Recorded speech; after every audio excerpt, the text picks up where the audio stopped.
Syria में एक ऐसा आतंकी हमला हुआ है जिसने बहुत गहरा घाव दिया है। एक ड्रोन हमले ने सीरिया की आर्मी को लहूलुहान कर दिया है और अब सीरिया के अंदर बदले की कार्रवाई भी शुरू हो गई है, जिस पर संयुक्त राष्ट्र ने भी चिंता जताई है।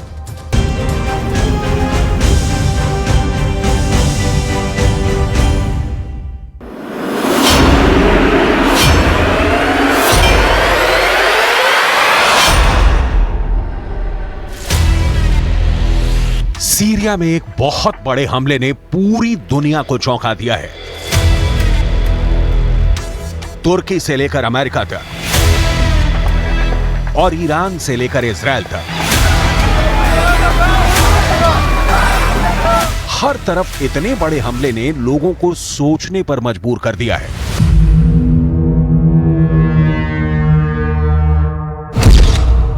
यह मामला सीरिया के होम्स प्रांत का है।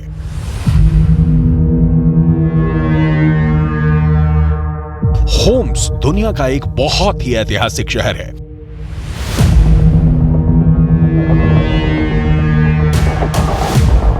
लेकिन गुरुवार को इस ऐतिहासिक शहर ने खून की होली खेली है।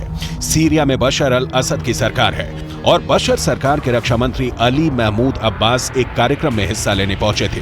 यह बशर अल असद की ऑफिशियल आर्मी का कार्यक्रम था, जिसमें सीरिया की आर्मी के कैडेट्स की ग्रेजुएशन सेरेमनी थी।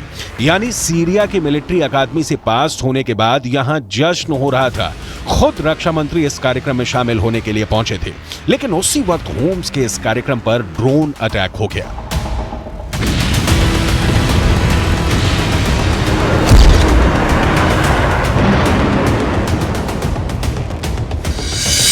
ये ड्रोन बहुत भारी विस्फोटकों से लैस था और इसी वजह से यहां पर बहुत भारी तबाही हुई।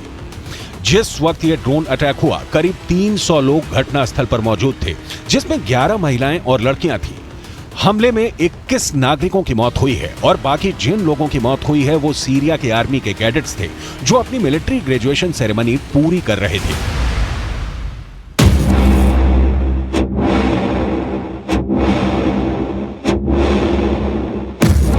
यानी अगर देखा जाए तो इस हमले से सीरिया के उन युवाओं को मार दिया गया जो आगे जाकर सीरिया की आर्मी में बड़े पदों पर बैठने वाले थे। यानी देखा जाए तो सीरिया के आर्मी ऑफिसर्स की एक पूरी पौध को ही ड्रोन ब्लास्ट में उड़ा दिया गया।